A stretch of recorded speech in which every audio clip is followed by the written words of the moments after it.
بسم الله الرحمن الرحيم. الحمد لله رب العالمين والصلاة والسلام على رسوله الكريم محمد وعلى آله وأصحابه أجمعين، أما بعد. أعوذ بالله من الشيطان الرجيم. بسم الله الرحمن الرحيم. والسابقون الأولون من المهاجرين والأنصار والذين اتبعوهم بإحسان رضي الله عنهم ورضوا عنه وأعد لهم جنات تجري تحتها الأنهار خالدين فيها أبدا ذلك الفوز العظيم. وقال الله تبارك وتعالى: النبي أولى بالمؤمنين من أنفسهم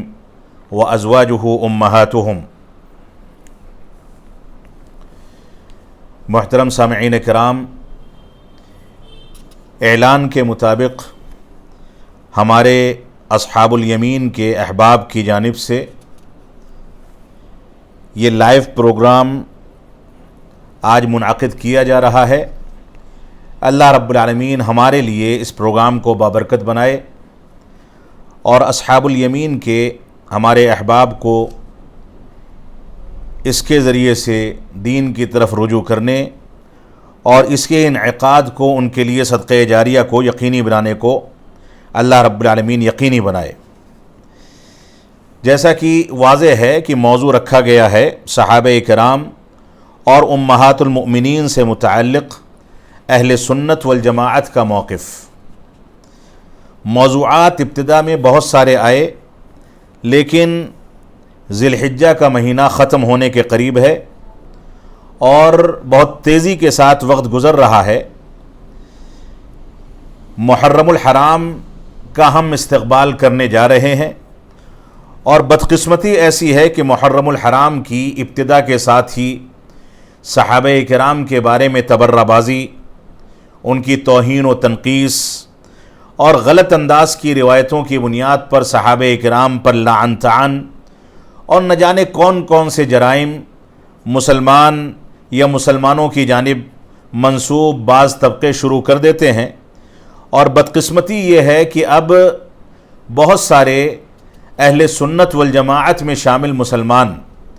بلکہ میں مزید صراحت کے ساتھ کہوں کہ جماعت اہل حدیث کے بہت سارے افراد ایمان کی کمزوری، منہج سلف سے دوری کے نتیجے میں یا اس میں پختگی کی کمی کے نتیجے میں بہت سارے جماعت اہل حدیث کے احباب بھی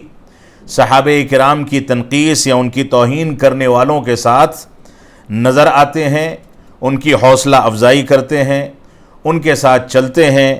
ان کے ساتھ اسٹیج شیئر کرتے ہیں اور ان کے ساتھ اٹھتے بیٹھتے ہیں۔ یہ ہمارے لیے لمحہ فکریہ ہے۔ صحابہ کرام ہمارے لیے وہ طاقتیں تھیں جن کے ذریعے سے اسلام صحیح شکل میں آج تک موجود ہے۔ اللہ رب العالمین نے صحابہ کرام کو منتخب فرمایا پیارے حبیب جناب محمد الرسول اللہ صلی اللہ علیہ وسلم کے لیے کہ تاکہ صحابہ کرام کے ذریعے دین کو تائید مل سکے، اللہ کے نبی صلی اللہ علیہ وسلم کو تائید اور حمایت مل سکے، اللہ کے نبی صلی اللہ علیہ وسلم کو ایک حوصلہ ملے اور ایک طاقت ملے ان صحابہ کرام کے ذریعے۔ یہی وجہ ہے کہ اللہ کے نبی صلی اللہ علیہ وسلم کو اللہ رب العالمین نے قرآن مجید میں بار بار اس بات کا حکم دیا کہ ان صحابہ کرام سے میل محبت رکھیں، ان کے ساتھ اٹھے بیٹھیں، ان سے مشورہ کریں، ان کے ساتھ نرم پہلو اختیار کریں، اچھے اسلوب میں پیش آئیں اور ان کو نظر انداز نہ کریں۔ اور تاریخ اسلام یا دنیا کی تاریخ میں اگر دیکھا جائے تو جتنے بھی انبیاء کرام گزرے ہیں ان کے ساتھیوں کا انتخاب رب کائنات خود فرماتا تھا۔ یہی صورتحال صحابہ کرام کے انتخاب میں بھی کی گئی، اور یہی اسباب ہیں کہ جب رسول اکرم صلی اللہ علیہ وسلم کفار و مشرکین مکہ کے سرداروں کے پاس مکہ مکرمہ میں بیٹھے ہوئے تھے، اور عبداللہ ابن ام مکتوم جو کہ ایک غریب اور نابینا صحابی رسول تھے، وہ تشریف لاتے ہیں، اللہ کے نبی صلی اللہ علیہ وسلم کو آواز دیتے ہیں اور آپ محو گفتگو رہتے ہیں سرداران قریش کے ساتھ، تو اللہ رب العالمین ساتویں آسمان سے ایک غریب اور نابینا اور ایک نادار صحابی رسول کے لیے ساتویں آسمان سے قرآن مجید کی آیتوں کا نزول فرما کر کے فرماتا ہے عبس وتولی ان جاءہ الاعمی، کہ جب آپ کے پاس ایک نابینا صحابی آئے تو آپ نے چہرہ پھیر لیا، یعنی رب کائنات نے تنبیہ فرمائی ایک غریب اور نادر اور نادار صحابی رسول، ایک نابینا صحابی رسول کی عظمت کا اس سے اندازہ کیا جا سکتا ہے۔ تو صحابہ کرام یہ ہم تک دین کو پہنچانے کا ذریعہ ہیں۔ اہل سنت والجماعت کا صحابہ کرام کے بارے میں موقف کیا ہونا چاہیے، امہات المؤمنین کے بارے میں موقف کیا ہونا چاہیے، اس سلسلے میں ہم اگر قرآن و سنت کے دلائل کو سامنے رکھیں اور اسلامی تاریخ کو سامنے رکھیں تو اس صورت میں ہم اس نتیجے پر پہنچتے ہیں کہ صحابہ کرام کے بارے میں جو اعتقاد اور عقیدہ اور جو موقف اہل سنت والجماعت کا ہے وہ افراط و تفریط سے نکل کر کے، مبالغہ آرائی اور کاہلی سے نکل کر کے دین وسط اور عقید وسطیہ کو اختیار کرنے کا موقف ہے۔ اہل سنت والجماعت کا موقف رافضہ اور خوارج کے درمیان کا موقف ہے۔ رافضہ نے صحابہ کرام کے بارے میں دو انداز کی بدعتیں اختیار کی، دو انداز کے جرائم اختیار کیے اور افراط و تفریط کا شکار ہو گئے۔ رافضہ کا کہنا یہ تھا کہ وہ حضرت علی بن ابی طالب رضی اللہ تعالیٰ عنہ کو اللہ رب العالمین کا درجہ دیتے ہیں۔ رفض و تشیع کے جو مراحل ہیں ان میں سے آخری مرحلہ یہ تھا کہ وہ علی رضی اللہ تعالیٰ عنہ کو اللہ رب العالمین کا مقام دے کر کے یہ اعتقاد رکھنے لگے کہ علی رضی اللہ تعالیٰ عنہ کو اللہ رب العالمین کا مقام حاصل ہے۔ شیعیت کا یا رافضیت کا شروع کی ابتدا کا جو مرحلہ ہے وہ یہ ہے کہ یہ لوگ حضرت علی بن ابی طالب رضی اللہ تعالیٰ عنہ کو بقیہ تینوں خلفائے راشدین پر فوقیت دیتے تھے، فضیلت دیتے تھے، لیکن اس کے باوجود بقیہ تین خلفاء کا مقام سمجھتے تھے، ان کی فضیلتوں کو تسلیم کرتے تھے۔ صرف خلافت کی ترتیب میں اور درجہ بندی میں ان لوگوں نے غلط انداز کے موقف کو اختیار کر رکھا تھا۔ دوسرے مرحلے میں رافضہ نے اور شیعوں نے جو موقف اختیار کیا اسی موقف کی بنیاد پر ان کو رافضہ کہا جاتا ہے، یعنی تشیع سے نکل کر کے یہ رفض کے مرحلے میں داخل ہو گئے، جس کی بنیاد پر ان لوگوں نے بقیہ تین خلفاء کے خلافت کا انکار کر دیا، بلکہ ان لوگوں کے اسلام کا انکار کر دیا اور ان لوگوں کو کافر قرار دیا۔ اسی بنیاد پر ان کو رافضہ کہا جانے لگا۔ اب یہ لوگ اس مرحلے میں پہنچ گئے تھے کہ حضرت علی بن ابی طالب رضی اللہ تعالیٰ عنہ کو خلیفہ اول مانے اور صرف انہی کو خلیفہ مانے، بقیہ خلفائے راشدین کی خلافت کا انکار کر دیں، بلکہ ان کے ایمان اور اسلام کا بھی انکار کر دیں۔ یہ دوسرا مرحلہ تھا۔ تیسرا مرحلہ رفض و تشیع کا یہ تھا کہ ان لوگوں نے علی بن ابی طالب رضی اللہ تعالیٰ عنہ کی تحلیہ کا عقیدہ اختیار کر لیا، یعنی ان کو الہ قرار دیا، اللہ رب العالمین کے مقام پر رکھ دیا اور یہ کہا کہ اللہ رب العالمین میں اور علی بن ابی طالب میں کوئی فرق نہیں ہے۔ تو ان کے یہ عقائد صحابہ کرام کے بارے میں افراط و تفریط پر مبنی تھے۔ تو رافضہ نے ایک جانب تالیہ علی کا عقیدہ رکھا اور دوسری جانب بعض صحابہ کرام کو اسلام سے خارج کر دیا، یعنی ایک صحابی رسول یا بعض صحابہ کرام کے بارے میں مبالغہ آرائی کی اور دوسرے بعض صحابہ کرام کے بارے میں تقصیر کا اور ان کے ایمان کے انکار کا شکار ہو کر کے ان لوگوں کی تکفیر کر گئے اور خیانت سے کام لیا۔ تو یہ رافضہ کا افراط و تفریط پر مبنی عقیدہ تھا۔ دوسری جانب رافضہ نے صراحت کے ساتھ خلفائے راشدین کو حضرت علی کے علاوہ اسلام سے خارج کیا، ان کی تکفیر کر دی، اور دوسری جانب افراط و تفریط پر مبنی خوارج کا عقیدہ تھا کہ خوارج نے حضرت علی رضی اللہ تعالیٰ عنہ اور حضرت عثمان غنی رضی اللہ تعالیٰ عنہ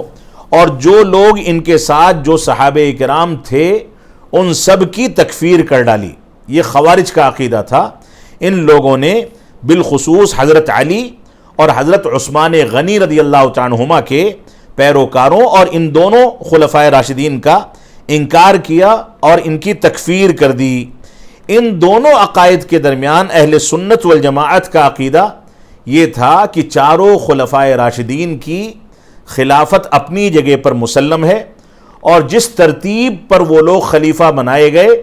اسی ترتیب پر ان کی فضیلتیں مسلم ہیں۔ یعنی سب سے افضل حضرت ابو بکر صدیق رضی اللہ تعالیٰ عنہ، اس کے بعد حضرت عمر بن خطاب رضی اللہ تعالیٰ عنہ، اس کے بعد عثمان غنی رضی اللہ تعالیٰ عنہ، اور اس کے بعد علی بن نبی طالب رضی اللہ تعالیٰ عنہ۔ یہ اسی ترتیب پر فضیلت رکھنے والے صحابہ کرام ہیں جس ترتیب پر ان لوگوں کو خلافت کی ذمہ داری دی گئی تھی۔ تو اہل سنت والجماعت تمام صحابہ کرام سے موالات رکھتے ہیں، دوستی رکھتے ہیں، محبت رکھتے ہیں۔ ان کے بارے میں اہل سنت والجماعت یہ اعتقاد رکھتے ہیں کہ وہ خیر القرون میں سب سے افضل ترین دور کے افراد تھے، شخصیات تھیں، اور ان جیسا نہ کبھی کوئی آیا ہے نہ کبھی آ سکتا ہے۔ اللہ کے نبی صلی اللہ علیہ وسلم کی صحبت کے نتیجے میں ان لوگوں کو یہ مقام ملا کہ ان کے مقام کا انبیاء کرام کے بعد کوئی نہیں ہو سکتا، بلکہ یہ سب سے اونچے مقام کے لوگ ہیں، کیونکہ اللہ رب العالمین نے ان کو منتخب فرمایا تھا، اور ان کو منتخب کر کے ان کی فضیلتوں کا تذکرہ قرآن مجید کے اندر کیا تھا۔ تو اہل سنت والجماعت کا یہ اعتقاد ہے۔ اہل سنت والجماعت یہ بھی اعتقاد رکھتے ہیں کہ تمام صحابہ کرام سے محبت رکھنا یہ ہمارا واجبی فریضہ ہے، ان سے رضامندی کا اظہار کرنا ہماری ذمہ داری ہے، ان سے محبت کے وجوب کا اعتقاد رکھتے ہیں، اور ان سے محبت کو دین اور ایمان کا جز اور اس کا بنیادی حصہ سمجھتے ہیں، اور اسی طریقے سے ان سے محبت کو رب کائنات سے قربت کا ذریعہ سمجھتے ہیں۔ ان سے نفرت کرنے والوں سے نفرت کرتے ہیں، ان سے بغض عناد کرنے والوں کو سے بغض و عناد کرتے ہیں، اور ان سے بغض اور نفرت رکھنے کو کفر اور طغیان قرار دیتے ہیں۔ صحابہ اکرام اس دین کو ہم تک پہنچانے والے سب سے مضبوط ذرائع تھے، یہ بھی ہمارے اعتقاد کا ایک حصہ ہے، لہٰذا ان کے اوپر طعن کرنا یہ پورے دین پر طعن و تشنیع ہے۔ مکمل امانت اور مکمل اخلاص کے ساتھ صحابہ کرام نے ہم تک دین کو پہنچا دیا، امانت کی ادائیگی کر دی، یہ بھی ہمارا عقیدہ ہے۔ اور ان صحابہ کرام نے ربع صدی کے مختصر مدت میں دین کو دنیا کے سامنے پہنچا دیا، اور پوری وضاحت کے ساتھ دین کو غلبے کی حد تک دنیا کے سامنے دعوت و تبلیغ اور اپنے حسن اخلاق کے ذریعے سے پہنچا کر کے دنیا کے سامنے دین کی سچائی اور دین کی پاکیزگی کو واضح کر دیا۔ یہ صحابہ کرام کا طریقہ تھا۔ اب افراط و تفریط پر مبنی رافضہ اور خوارج کا جو موقف ہے، اس موقف سے متاثر اہل سنت والجماعت کے بعض افراد جو اہل سنت والجماعت میں شامل ہیں لیکن غلط اعتقادات کی بنیاد پر ناقص الایمان ہیں، ایسے بے شمار لوگ اس دنیا کے اندر پیدا ہوئے۔ جیسے مودودیت کا ایک رجحان ہے صحابہ کرام کے اوپر تنقیص کرنے کا، جو جماعت اسلامی کا بنیادی اعتقاد ہے، اخوان المسلمین کا اعتقاد ہے، اور متعصب فقہا نے بعض صحابہ کرام کی رائیں جو ان کی فقہی آراء کے خلاف جاتی ہیں، ان صحابہ کرام کی روایتوں کو اور ان کی احادیث کو ان کے اوپر غیر فقیہ ہونے کا فتویٰ لگا کر کے مجروح قرار دیا۔ جیسا کہ ابو ہریرہ رضی اللہ عنہ کو بہت سارے فقہا ایسے ہیں جو مسلکی تعصب کی بنیاد پر غیر فقیہ قرار دیتے ہیں، ماتریدیہ ہیں، صوفیہ ہیں، اور اس طرح کے بہت سارے افراد ہیں۔ اور افسوس کے ساتھ یہ بھی کہنا پڑتا ہے کہ اب جماعت اہل حدیث میں بھی بعض افراد ایسے ہیں جو ٹی آر پی کے لیے یا شہرت طلبی کے لیے یا دنیا میں نام کمانے کے لیے بعض ایسے افراد کے ساتھ اٹھتے بیٹھتے نظر آتے ہیں جو صحابہ کرام کی تنقیص پر مبنی مسالک ہیں۔ ان لوگوں کے افراد کے ساتھ اٹھنا بیٹھنا ان کا شیوا ہو گیا ہے۔ ابھی ماضی قریب میں پاکستان کی ایک مفسرہ جن کو لوگ قرآن مجید کے ترجمے اور تفسیر کے لیے بہت تیزی کے ساتھ سنتے ہیں، ان کے اوپر جب یہ بات آئی کہ وہ جماعت اسلامی سے متاثر ہیں اور حسن البنا اور فلاں ایسی شخصیات سے متاثر ہیں جن شخصیات کے یہاں غلط افکار پائے جاتے تھے، جب ان کے مخالفت میں کسی سوال کے جواب میں کوئی بات کہی گئی تو لوگوں نے اٹھ کر کے اس بات کی صراحت کی اس ڈاکٹر کی حمایت میں کہ جماعت اسلامی کے نظریات جو ہیں وہ بالکل درست ہیں، بلکہ ہمارا اختلاف جو ہے وہ مولانا مودودی کی فکر سے ہے، جماعت اسلامی کی فکر سے نہیں ہے۔ اس انداز کی تفریق کر کے یہاں پر غلط فہمیاں پیدا کرنے کی کوشش کی گئی۔ اگر ایسا ہے تو کیا جماعت اسلامی کے موجودہ ذمہ داران وہ کتابیں چھاپنا بند کر سکتے ہیں جن کتابوں میں صحابہ کرام کی تنقیصیں موجود ہیں؟ ان کتابوں کی اشاعت کو روک سکتے ہیں جن کتابوں کے اندر انکار حدیث یا تشکیک فی السنہ یا حجیت حدیث کے بارے میں غلط انداز کے افکار پائے جاتے ہیں، اور وہ کتابیں مسلسل ان کے یہاں سے چھپتی ہیں، اس کی نشر و اشاعت ہوتی ہے، لوگوں کو تقسیم کی جاتی ہیں، بیچی جاتی ہیں، اس کے ذریعے سے وہاں پر پیسہ کمایا جاتا ہے، ساری کی ساری چیزیں کی جاتی ہیں۔ اگر جماعت اسلامی کی یہ فکر نہیں ہے تو وہ کون سی جگہ پر اس سے براءت کا اعلان کرتے ہیں اور کون سی جگہ پر ان کتابوں کی اشاعت سے توبہ کر کے ان کی اشاعت کو روکتے ہیں؟ یہ ایک بنیادی سوال ہے۔ تو اب جماعت کے اندر اس انداز کے عناصر ہیں اور یہ خطرناک عناصر ہیں۔ ہمارے علماء کی ذمہ داری ہے کہ علماء اس چیز پر توجہ دے کر کے اپنی جماعت کے افراد کو اس جانب لائیں کہ وہ صحابہ کرام کی عظمت کو سمجھیں۔ تو صحابہ کرام کے بارے میں بے شمار فضائل موجود ہیں، اور اہل سنت والجماعت کا جو موقف ہونا چاہیے اس کا ایک خلاصہ آپ کے سامنے پیش کیا گیا ہے۔ ایک آیت کریمہ آپ کے سامنے پیش کی گئی تھی سورہ احزاب کی، اس میں اللہ رب العالمین نے فرمایا النبی اولا بالمؤمنین من انفسہم وازواجہ امہاتہم، کیونکہ عنوان کے اندر امہات المؤمنین کا تذکرہ بھی ہے، لہذا امہات المؤمنین کے بارے میں تھوڑا سا تذکرہ کر کے میں اصل موضوع کی جانب آؤں گا۔ ہمارا اعتقاد یہ ہے کہ تمام کی تمام امہات المؤمنین جو رسول اکرم صلی اللہ علیہ وسلم کی زوجیت میں آئیں وہ ہماری ماں کے مقام میں ہیں، ماں کے درجے میں ہیں، صحابہ کرام کی ماں ہیں، جیسا کہ یہاں پر اس بات کا تذکرہ کر دیا گیا۔ دوسری ایک بات کی صراحت میں کر دوں، وہ یہ ہے کہ یہاں پر صحابہ کرام کی عظمت بیان کی جا رہی ہے۔ صحابہ کرام کی عظمت میں رسول اکرم صلی اللہ علیہ وسلم کے اہل بیت بھی شامل ہیں، کیونکہ وہ بدرجہ اولا صحابی رسول ہیں، اور صحابہ کرام کی عظمت کے دلائل میں امہات المؤمنین بھی شامل ہیں، کیونکہ وہ بدرجہ اولا اللہ کے نبی صلی اللہ علیہ وسلم کی صحبت کے نتیجے میں دوسرے صحابہ کرام پر زیادہ فضیلت رکھتی ہیں۔ اسی طریقے سے صحابہ کرام کی عظمت و فضیلت کے جو دلائل یہاں پیش کیے جائیں گے، ان دلائل میں رسول اکرم صلی اللہ علیہ وسلم کے سارے رشتہ دار، آپ کی بیٹیاں، آپ کے متعلقین، آپ سے رشتہ قائم کرنے والے سارے کے سارے صحابہ کرام، یہ سب کے سب شامل ہیں۔ اس میں کسی انداز کی تفریق نہیں کی جا سکتی، لہٰذا ہم اہل بیت کے فضائل کے بھی قائل ہیں، اور اہل بیت کے فضائل کے بارے میں ہم اپنی ہوا پرستی کی بنیاد پر رافضہ کے موقف کے طریقے پر نہیں چلتے۔ رافضہ کا موقف یہ ہے کہ وہ اہل بیت میں جس کو چاہتے ہیں اس کو شامل کرتے ہیں اور جس کو چاہتے ہیں اس سے نکال دیتے ہیں۔ ہمارا موقف یہ نہیں ہے۔ جس کے لیے یہ بات ثابت ہے کہ وہ اہل بیت میں شامل ہے اور وہ اصحاب ایمان، اہل ایمان میں سے تھا، تو ایسی صورت میں ہم اس کی فضیلت کا ڈنکا بھی پیٹتے ہیں اور اس کی فضیلت کا اقرار کرتے ہیں،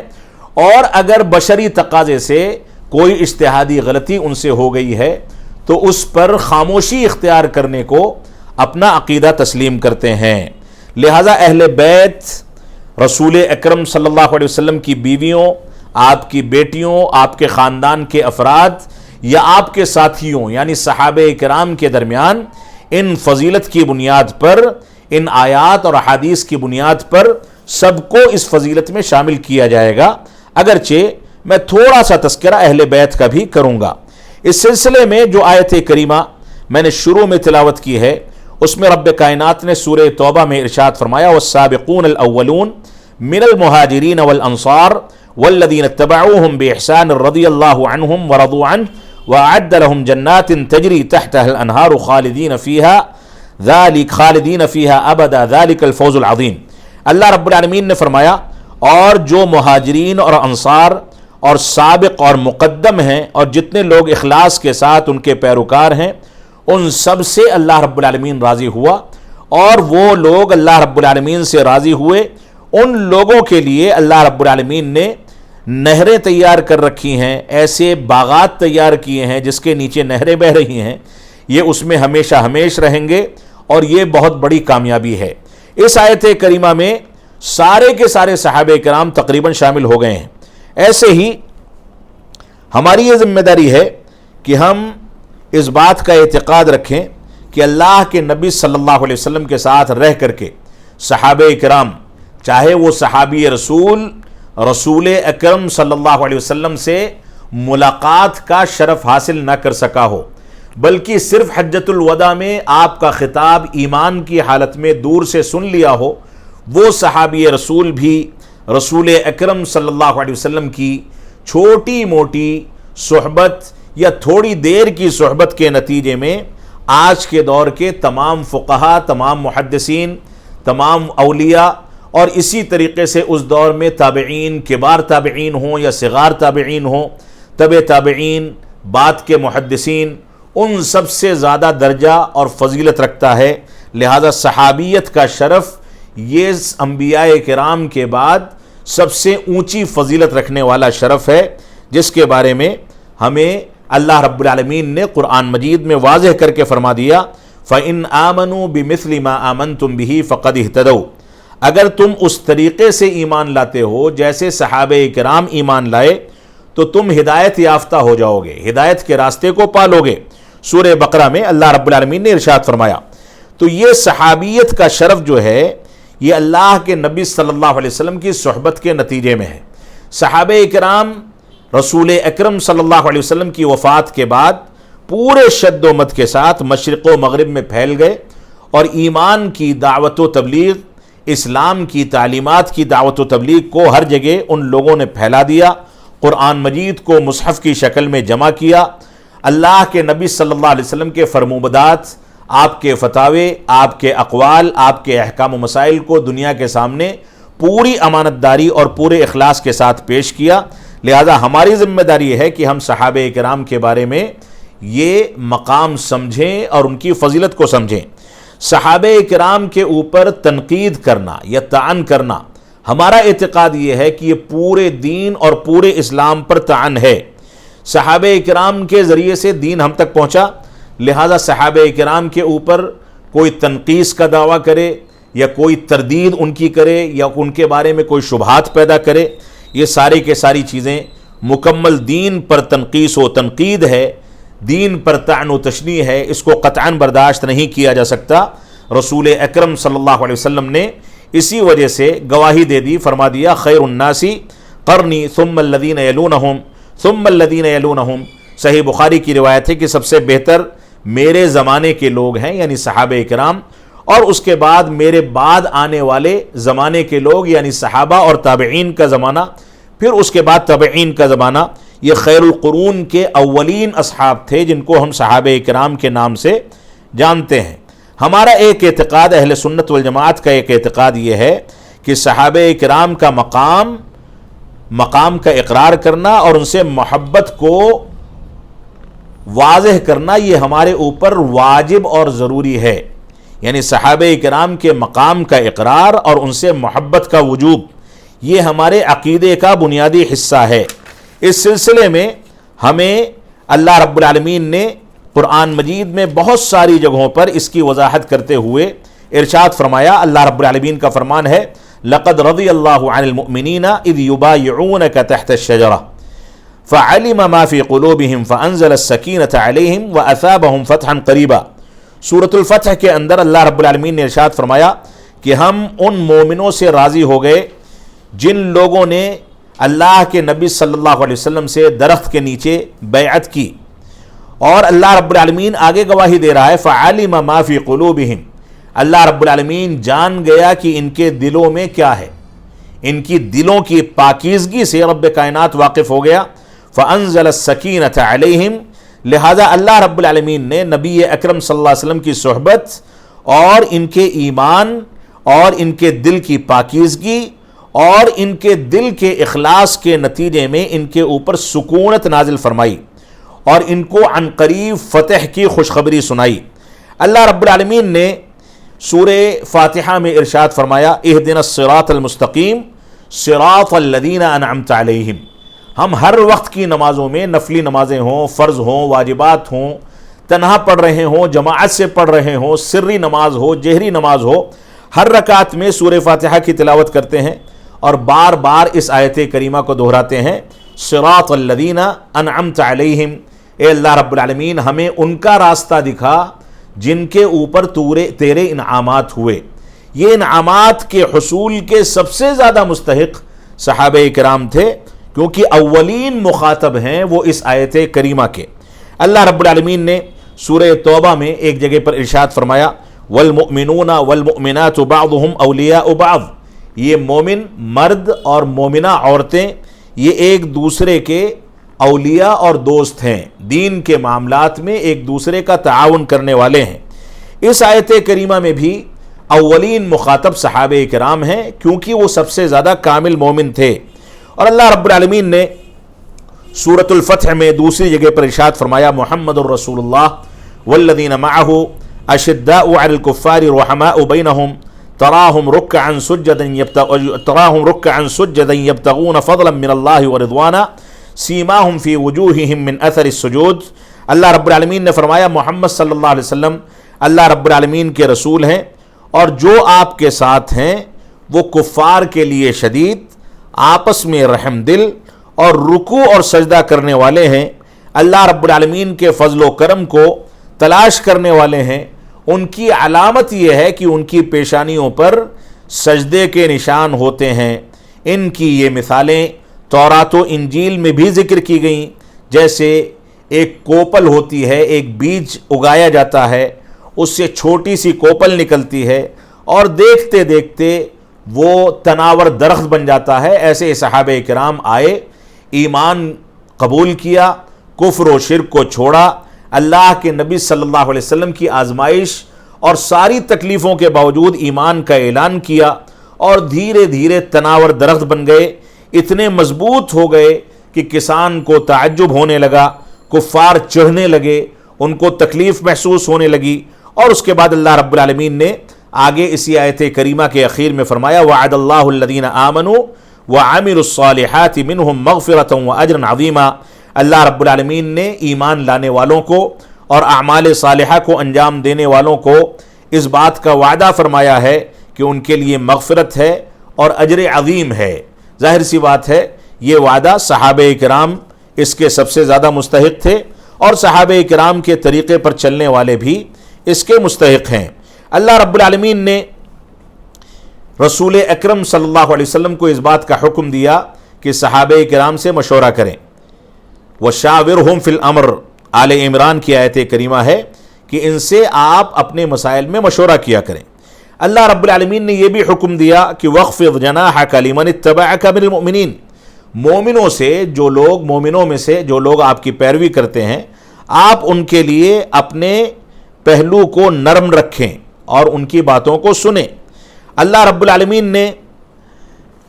اس کے علاوہ بے شمار مقامات پر قرآن مجید میں صحابہ کرام کے مقام کی وضاحت کی ہے، جس کی تفصیل کا یہ موقع نہیں ہے، لیکن میں چند احادیث کا تذکرہ کر کے موضوع میں آگے بڑھنا چاہوں گا۔ اللہ کے نبی صلی اللہ علیہ وسلم کا فرمان ہے تفترق امتی علی 73 ملۃ کلہم فی النار الا ملۃ واحدہ قالوا ومن ہی یا رسول اللہ قال ما انا علیہ واصحابی۔ سنن ترمذی کی حسن روایت ہے، اور دوسری سندوں سے یہ روایت صحیح کے درجے تک بھی پہنچتی ہے۔ اللہ کے نبی صلی اللہ علیہ وسلم نے فرمایا کہ میری امت 73 فرقوں میں تقسیم ہو جائے گی، سارے کے سارے فرقے اور سارے کے سارے مکاتب فکر جہنمی ہیں سوائے ایک کے۔ صحابہ کرام نے پوچھا کہ وہ کون سا مکتب فکر اور وہ کون سا فرقہ ہے؟ تو آپ نے فرمایا ما انا علیہ و اصحابی، میں جس طریقے پر ہوں اور میرے صحابہ جس طریقے پر ہیں، یہی لوگ فرقہ ناجیہ اور طائفہ منصورہ میں شامل ہیں، یہی لوگ در حقیقت جنتی ہیں، یہی لوگ در حقیقت حق پر قائم و دائم ہیں۔ انہی کے بارے میں اللہ کے نبی صلی اللہ علیہ وسلم نے فرمایا تھا لا تزال طائفۃ من امتی ظاہرین علی الحق لا یضرهم من خذلهم، میری امت کا ایک گروہ ہمیشہ حق پر قائم رہے گا، ان کو نقصان پہنچانے والے نقصان نہیں پہنچا پائیں گے یہاں تک کہ قیامت قائم ہو جائے گی۔ تو اللہ کے نبی صلی اللہ علیہ وسلم نے اس روایت میں کامیابی اور فلاح کا جو راستہ بتایا ہے اس کی تعبیر فرمائی ہے ما انا علیہ و اصحابی، میرے صحابہ اور میں جس طریقے پر ہوں وہی کامیابی کا راستہ ہے۔ تو صحابہ اکرام یہ اصل میں کامیابی کا راز ہیں، ان کا طریقہ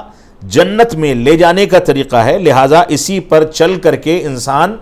دنیا میں بھی کامیاب ہو سکتا ہے اور آخرت میں بھی کامیاب ہو سکتا ہے۔ اللہ کے نبی صلی اللہ علیہ وسلم نے فرمایا من کان مستنا فلیستن بمن قد مات فإن الحی لا تؤمن علیہ الفتنہ اولئک اصحاب محمد صلی اللہ علیہ وسلم خیر هذه الامہ ابرها قلوبا واعمقها علما واقلها تکلفا قوم اختارهم اللہ لصحبت نبیہ ونقل دینہ۔ ابن مسعود رضی اللہ عنہ کا یہ اثر ہے جس کو محدثین نے صحیح قرار دیا ہے، اگرچہ بعض محدثین نے اس پر کلام کیا ہے لیکن اس کی سندیں اتنی ہیں کہ ایک دوسرے سے ان کو تقویت مل جاتی ہے اور روایت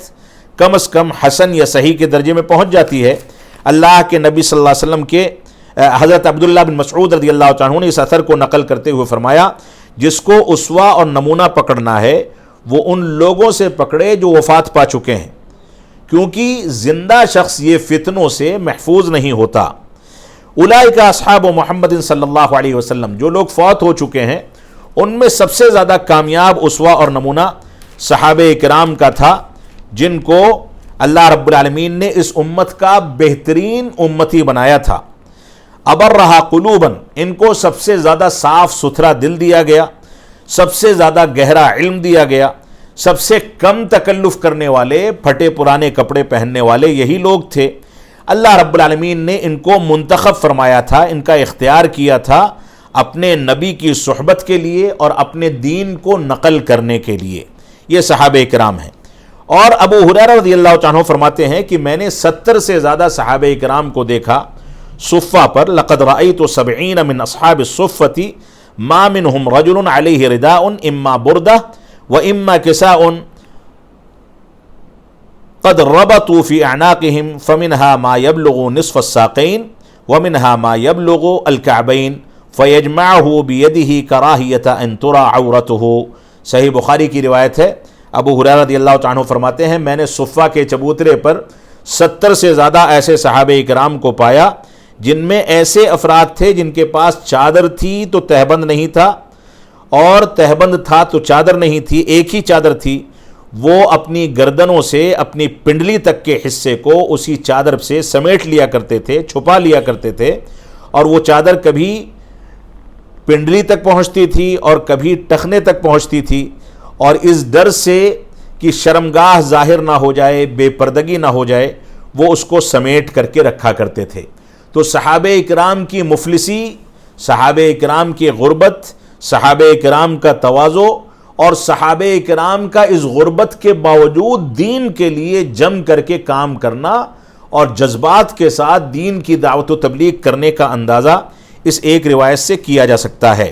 اللہ کے نبی صلی اللہ علیہ وسلم نے فرمایا یہ ہمارا اعتقاد ہے، اہل سنت والجماعت کا یہ عقیدہ ہے، اس پر اہل سنت والجماعت کے تمام محدثین اور علماء کا اجماع ہے کہ صحابہ کرام کے اوپر تنقید کرنا یہ جائز نہیں ہے، حرام ہے۔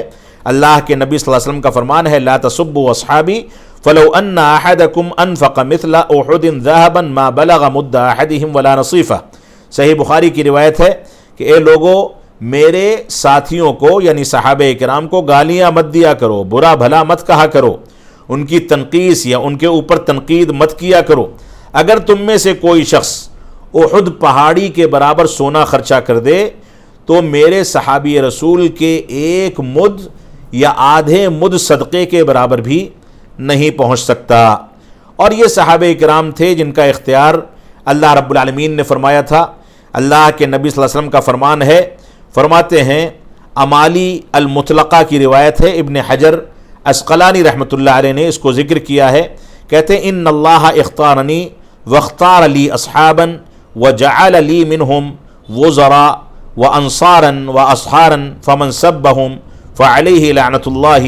والملائکۃ والناس اجمعین۔ فرماتے ہیں کہ اللہ تعالیٰ نے میرے لیے میرا اختیار فرمایا اور میرے لیے ساتھیوں کو منتخب فرمایا، ان میں سے میرے لیے کسی کو وزیر بنایا، کسی کو مددگار بنایا، کسی کو رشتہ دار بنایا، اور جو ان کو گالی دیتا ہے، برا بھلا کہتا ہے، اس پر اللہ رب العالمین کی لعنت ہے، فرشتوں کی لعنت ہے اور تمام لوگوں کی لعنت ہے۔ یہ بھی ہمارے عقیدے کا حصہ ہے کہ صحابہ کرام کی اگر کوئی اجتہادی غلطی بھی سامنے آ جائے، ان کے آپسی اختلافات ہمارے سامنے آ جائیں، اس پر بھی ہم خاموشی اختیار کرتے ہیں، جس کا تذکرہ آگے آئے گا۔ اللہ کے نبی صلی اللہ علیہ وسلم فرماتے ہیں لا يحب الانصار لا يحبهم الا مؤمن، انصاری صحابہ کرام سے ایک مومن ہی محبت کرتا ہے اور ان سے ایک منافق ہی بغض و عناد رکھتا ہے۔ یہ روایت فیصلہ کن روایت ہے آج کے دور میں۔ جو صحابہ کرام میں سے بعض صحابہ کے اوپر تنقیدیں کرنے والے افراد ہیں، وہ منافقوں کی صفوں میں شامل ہوتے ہیں، اور جو صحابہ کرام سے علی الاطلاق سارے صحابہ کرام سے محبت رکھتے ہیں، وہی در حقیقت مومن ہیں۔ اللہ کے نبی صلی اللہ علیہ وسلم نے آگے فرمایا فمن احبہم احبہ اللہ، جو صحابہ کرام سے محبت رکھے گا، انصار صحابہ کرام سے، ان سے اللہ رب العالمین محبت رکھے گا۔ ومن ابغضہم ابغضہ اللہ، اور جو ان سے بغض رکھے گا، اللہ رب العالمین ان سے بغض رکھے گا۔ اللہ کے نبی صلی اللہ علیہ وسلم کا فرمان ہے، انس بن مالک رضی اللہ تعالیٰ عنہ روایت کرتے ہیں، صحیح بخاری کی روایت ہے، اللہ کے نبی صلی اللہ علیہ وسلم نے فرمایا المرء مع من احبہ، انسان قیامت کے دن اس کے ساتھ رہے گا جس سے وہ محبت کرتا ہے۔ جب صحابہ کرام نے اس چیز کا تذکرہ کیا کہ ہم فلاں فلاں سے محبت کرتے ہیں، تو اللہ کے نبی صلی اللہ علیہ وسلم نے فرمایا انت مع من احببت، تم ان کے ساتھ رہو گے قیامت کے دن جن سے محبت کرتے ہو۔ تو انس بن مالک رضی اللہ عنہ کی روایت ہے، کہتے ہیں فما فرحنا بشیء فرحنا بقول النبی صلی اللہ علیہ وسلم انت مع من احببت، قال انس فانا احب النبی صلی اللہ علیہ وسلم وابا بکر وعمر وارجو ان اکون معهم بحبی ایاہم وان لم اعملوا بمثل اعمالہم۔ صحیح بخاری کی روایت ہے، کہتے ہیں اس روایت میں سب سے زیادہ مجھ کو جس بات سے فرحت، شادمانی اور خوشی ہوئی، انس بن مالک رضی اللہ عنہ فرماتے ہیں، وہ یہ بات ہے کہ اللہ کے نبی صلی اللہ علیہ وسلم نے فرمایا کہ تم ان کے ساتھ ہوگے جن سے محبت رکھتے ہو۔ فرماتے ہیں میں اللہ کے نبی صلی اللہ علیہ وسلم سے اس بنیاد پر محبت کرتا ہوں کہ آخرت میں ان کی صحبت مجھ کو ملے، اور ابو بکر صدیق اور عمر بن خطاب رضی اللہ عنہ سے بھی میں محبت اس بنیاد پر کرتا ہوں کہ مجھ کو آخرت میں ان کی صحبت ملے، اگرچہ میں ان کے برابر عمل نہیں کر سکا، لیکن ان سے محبت کی بنیاد پر یہ امید رکھتا ہوں کہ اللہ رب العالمین میرا حشر ان لوگوں کے ساتھ فرمائے گا۔ اب اہل سنت والجماعت کے ٹوٹے پوٹے عقائد اور بعض دلائل اور فضائل کی روشنی میں جو باتیں آ گئیں، ان میں ایک بات کا تذکرہ اخیر میں وضاحت کے ساتھ کرنا چاہوں گا، وہ مسئلہ ہے مشاجرات صحابہ سے متعلق ہمارا موقف کیا ہونا چاہیے، یعنی صحابہ کرام کے آپسی اختلافات کے بارے میں ہمارا موقف کیا ہونا چاہیے۔ صحابہ کرام کے آپس میں اجتہادی اختلافات ہوئے، ایک دوسرے کے خلاف گروہ بندیاں ہوئیں، اس کے بارے میں ہمارا موقف کیا ہونا چاہیے۔ اس سلسلے میں ہم اس بات کو سمجھ لیں کہ صحابہ کرام نے دین کو نقصان پہنچانے کے لیے کبھی بھی آپس میں اختلاف نہیں کیا، بلکہ صحابہ کرام کے درمیان اجتہادی فہم کی بنیاد پر، اجتہادی غلطی کی بنیاد پر جو بھی صحابہ کرام موجود تھے سب حق پر تھے۔ ایک صحابی رسول کا مطالبہ یہ تھا کہ عثمان غنی رضی اللہ عنہ کی شہادت کا بدلہ لیا جائے، دوسرے صحابہ کرام کے گروہ کے پاس یہ معذور عقل یہ عذر تھا، معقول عذر تھا کہ جب ہمارے سامنے قاتلین کا کوئی نام موجود نہیں ہے، دلیل موجود نہیں ہے، اور دلائل اور اثبات ہم نہیں کر سکتے، تو ایسی بنیاد پر ہم کس کو ان کی شہادت کے بدلے گرفتار کریں اور کس کو حداً قتل کریں۔ یہ دونوں کے دونوں گروہ مبنی برحق تھے۔ تو صحابہ کرام کے درمیان جو بھی اختلافات ہوئے یہ اجتہادی اختلافات تھے۔ اگر ان میں سے کوئی غلطی پر تھا تو بھی وہ گنہگار نہیں ہے بلکہ ایک ثواب کا مستحق ہے، اور جو حق پر تھا وہ 2 اجر کا مستحق ہے، کیونکہ مجتہد اگر غلطی کرتا ہے تو بھی 1 اجر کا مستحق ہوتا ہے۔ اس سلسلے میں شیخ الاسلام علامہ ابن تیمیہ رحمۃ اللہ علیہ کا منہاج السنہ کے اندر ایک موقف ہے، اور یہی موقف اس کے پہلے عمر بن عبدالعزیز رحمۃ اللہ علیہ نے اختیار کیا ہے، دوسرے صحابہ کرام بھی اختیار کرتے تھے۔ وہ عبارت ایسے ہے: تلک دماء طہر اللہ منہا یدیہ فلا احب ان اخضب بہا لسانی۔ فرمایا شیخ الاسلام ابن تیمیہ رحمۃ اللہ علیہ نے، اور یہی قول، اسی انداز کا قول عمر بن عبدالعزیز رحمۃ اللہ علیہ سے اور بعض تابعین، کبار تابعین سے وارد ہوا ہے کہ یہ وہ لوگ تھے، یعنی صحابہ کرام ایسے خون کے حامل تھے، ایسے خون والے تھے جن سے اللہ رب العالمین نے میرے ہاتھوں کو محفوظ رکھا ہے، لہٰذا میں پسند کرتا ہوں کہ اپنی زبان کو ان کی برائی سے آلودہ نہ کروں، یعنی زبان کو ان کے بارے میں خاموش رکھوں۔ یہ ہمارا اعتقاد ہے کہ صحابہ کرام کی اجتہادی غلطیوں کو نہ بیان کیا جائے گا، نہ ابھارا جائے گا، نہ اس کے اوپر بیٹھ کر کے بحث و مباحثہ کیا جائے گا، اور نہ اس چیز کو ہائی لائٹ کر کے لوگوں کے درمیان صحابہ کرام سے متعلق تنقیص پیش کی جائے گی، بلکہ اس پر خاموشی اختیار کی جائے گی، اور یہ اعتقاد رکھا جائے گا کہ سارے کے سارے صحابہ کرام حق پر تھے، اور اگر ان میں سے کسی سے غلطی ہوئی ہے تو غلطی ہونے کے باوجود وہ حق پر تھے، اور مجتہد ہونے کی حیثیت سے وہ 1 اجر کے مستحق تھے۔ یہ ہمارا اعتقاد ہے، لہذا اہل سنت والجماعت کے اس اعتقاد کو بھی سامنے رکھا جانا چاہیے۔ صحابہ کرام کے بے شمار فضائل آپ کے سامنے آ گئے۔ امہات المومنین کا تذکرہ آیا ہے، جس کے بارے میں ایک آیت کریمہ ذکر کی گئی۔ اللہ کے نبی صلی اللہ علیہ وسلم کی بیویوں کے بے شمار فضائل احادیث مبارکہ کے اندر موجود ہیں۔ عائشہ صدیقہ رضی اللہ عنہا کو ان کے علم کی بنیاد پر افقہ نساء العالم کہا گیا، سب سے زیادہ جانکاری اور سب سے زیادہ گہرا علم رکھنے والی خاتون تھیں۔ عائشہ صدیقہ رضی اللہ عنہا کی یہ فضیلت تھی کہ اللہ کے نبی صلی اللہ علیہ وسلم کی جب مرض الموت میں کمزوری بڑھ گئی اور آپ کی وفات قریب ہوئی تو آپ حضرت عائشہ صدیقہ رضی اللہ عنہا کی گود میں سر رکھ کر کے لیٹے ہوئے تھے، آرام فرما رہے تھے، اور اسی طریقے سے عائشہ صدیقہ رضی اللہ عنہا کے لحاف میں جب رسول اکرم صلی اللہ علیہ وسلم ہوا کرتے تھے تبھی آپ کے اوپر وحی آیا کرتی تھی۔ وفات سے پہلے اللہ کے نبی صلی اللہ علیہ وسلم نے بے چینی کے عالم میں بار بار فرمایا این انا غدن، میں کل کہاں رہوں گا، میں کل کہاں رہوں گا، تو امہات المؤمنین نے اپنی باریوں کو ہبا کر کے عائشہ صدیقہ رضی اللہ عنہا کے لیے ہبا کر دیا۔ تو عائشہ صدیقہ رضی اللہ عنہا ہوں یا دوسری امہات المؤمنین ہوں یا رسول اکرم صلی اللہ علیہ وسلم کی صحابیات ہوں، آپ کی بیٹیاں ہوں، آپ کے خاندان کی دوسری خواتین ہوں، جن کو شرف صحابیت حاصل ہے، وہ سب کے سب صحابہ کرام کے بیان کردہ فضائل میں شامل ہیں، اور امہات المؤمنین کو صحابہ کرام پر ام المؤمنین ہونے کی حیثیت سے ایک مقام اور فضیلت حاصل ہے، جس کی تفصیل کا یہ موقع نہیں ہے۔ انشاءاللہ کسی موقع سے اس پر مزید گفتگو کی جائے گی، دلائل اس پر موجود ہیں۔ اللہ رب العالمین ہم کو اہل بیت کے فضائل کو، صحابہ کرام کے فضائل کو، امہات المؤمنین کے فضائل کو، بنات النبی کے فضائل کو اہل سنت والجماعت کے عقیدے پر سمجھنے، اور رافضہ سے متاثر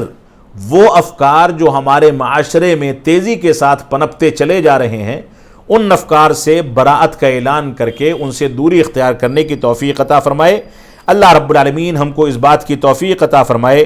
کہ ہم قرآن و سنت کے مطابق صحیح انداز سے صحابہ کرام کے فضائل کو سمجھ سکیں، ان کے مقام کو سمجھ سکیں، صحابہ کرام کے اوپر تنقیص یا ان پر تنقید کرنے والوں سے رب کائنات ہم کو براءت کا اعلان کرنے، ان سے دوری اختیار کرنے کی توفیق عطا فرمائے۔ ہم جب تک جئیں تب تک اسلام پر جئیں، جب ہمارا خاتمہ ہو تو ایمان پر ہو۔ وصلی اللہ علی نبینا محمد وعلی آلہ وصحبہ وسلم۔ والسلام علیکم ورحمۃ اللہ وبرکاتہ۔